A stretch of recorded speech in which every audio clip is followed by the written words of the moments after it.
আসসালামু আলাইকুম। আজ একটি ভিন্ন স্বাদের মুরগির মাংস রান্না করব। তো তার জন্য আমি এখানে প্রায় হাফ কাপের মতো তেল দিয়ে দিব।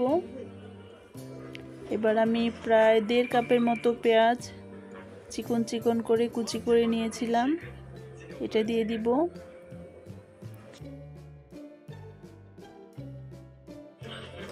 এবারে আমি পেঁয়াজটাকে ভালো করে নেড়েচেড়ে মিশিয়ে নিব। পেঁয়াজটাকে আমি লাল ব্রাউন করে ভেজে নিব।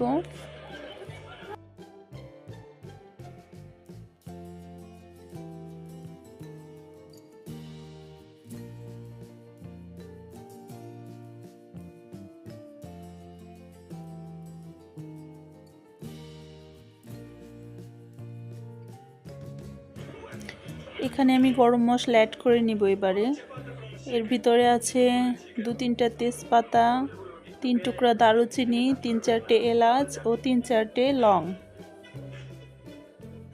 তো এটাকে আমি ভালো করে নেড়েচেড়ে ততক্ষণ পর্যন্ত ভাজবো যতক্ষণ না এটার কালার ব্রাউন হয়ে যায়। তো এখানে আমার পাচ্ছেন পেঁয়াজটা বাদামি হয়ে গেছে। এখন আমি আদা রসুন অ্যাড করে নিব।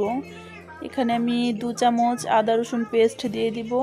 এবার এটাকে খুব ভালো করে নেড়েচেড়ে একটু ভেজে নিব।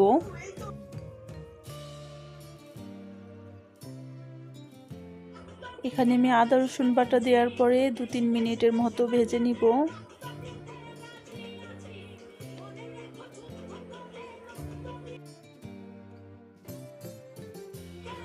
তো আমার এখানে মশলাটা ভাজা হয়ে গিয়েছে। এ পর্যায়ে আমি এখানে বড় একটা টমেটো কুচি করে নিয়েছি আর 4-5টা কাঁচামরিচ, আস্ত কাঁচামরিচ আমি এখানে অ্যাড করে দিব। এবার এটাকে ভালো করে নেড়েচেড়ে নিব। এরপরে আমি এখানে লবণ অ্যাড করে দিব। লবণ যে যার স্বাদ মতো দিয়ে দিবেন।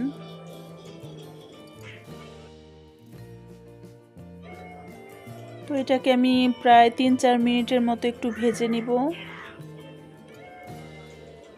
এটা পুরোই ভিন্ন স্বাদের একটা রান্না। এখানে আমি প্রায় হাফ কাপের একটু বেশি আমি এখানে টক দই ব্যবহার করব। তো আমি এখানে টক দইটা অ্যাড করে দিলাম। এবার এটাকে খুব ভালো করে নেড়েচেড়ে মিশিয়ে নিব।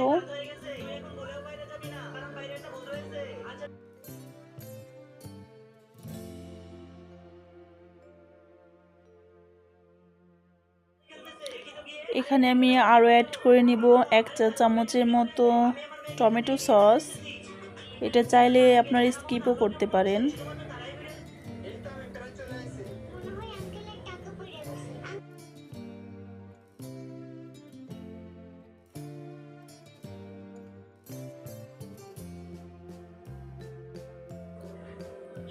এখন আমি আমার গুঁড়া মশলাগুলো অ্যাড করে নিব। এখানে প্রায় 1 চামচের মতো আমি হলুদ গুঁড়ো, 2 চামচ শুকনো মরিচের গুঁড়ো আর 1 চামচ ধনিয়া গুঁড়ো, 1 চামচ জিরা গুঁড়ো দিয়ে দিব। দিয়ে এখানে আমি সামান্য পানি দিয়ে মশলাটাকে খুব ভালো করে কষিয়ে নিব।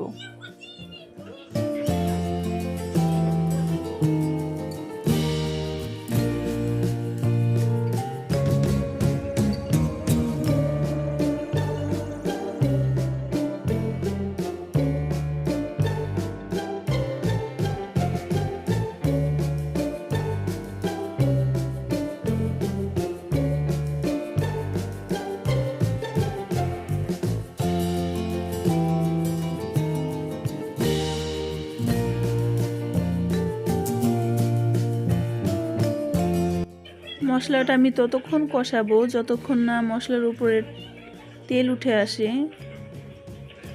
তো আমার এখানে মশলা প্রায় কষানো হয়ে গিয়েছে। আমি আরও 2-1 মিনিট কষিয়ে নিব। এরপরে আমি আমার মাংসটা অ্যাড করে দিব।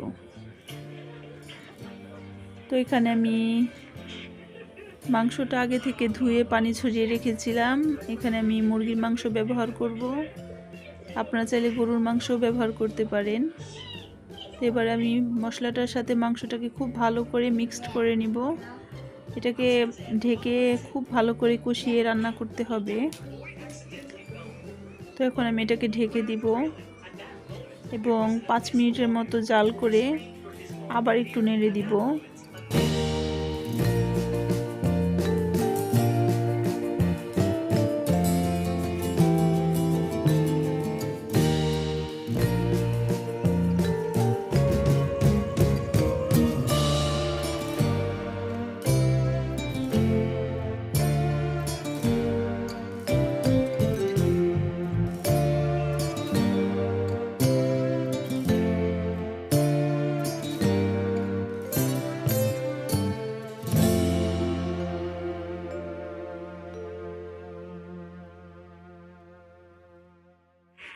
এই রান্নাতে আমি কোনো পানি ব্যবহার করব না। মাংস থেকে আমাদের যে পানিটা উঠবে এই পানিতে রান্না হয়ে যাবে। যেহেতু এটা ব্রয়লার মুরগি, এটা সেদ্ধ হতে অতটা সময় লাগবে না, তো এই পানি দিয়ে আমাদের রান্নাটা হয়ে যাবে।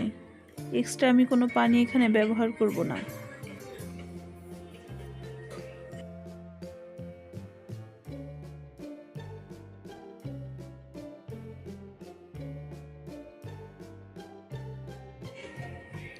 আমাদের রান্না প্রায় শেষের দিকে, তো আমি এই পর্যায়ে এখানে ভাজা জিরার গুঁড়ো 1 চা চামচ অ্যাড করে নিব, আর আধা চামচের মতো আমি এখানে গরম মশলার গুঁড়া ব্যবহার করব।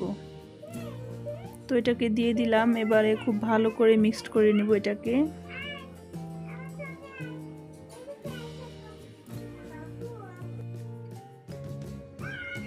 আমি এখানে সামান্য চিনি অ্যাড করে নিব। এটা চাইলে আপনি স্কিপও করতে পারেন। এটা যেহেতু রুটি, লুচি বা পরোটা আর পোলাও দিয়েও খেতে খুব ভালো লাগবে, তো এখানে এটা একটু হালকা মিষ্টি টক এই টাইপের হবে। এটা রুটি, লুচি, পরোটা, পোলাও এগুলো দিয়ে খেতে খুব ভালো লাগবে। চাইলে ভাত দিয়েও খেতে পারেন। তো এখানে আমার রান্না প্রায় শেষ। 4-5 মিনিট রান্না করলে আমাদের রান্নাটা কমপ্লিট হয়ে যাবে। তো আমাদের চিকেন ঝাল রেজালা এটা পরিবেশনের জন্য তৈরি। আমি এখানে লুচি দিয়ে পরিবেশন করেছি। আপনারাও করে দেখবেন, আশা করি ভালো লাগবে। তো আমার চ্যানেলটা ভালো লাগলে অবশ্যই আমার পাশে থাকবেন। আমার চ্যানেলটা সাবস্ক্রাইব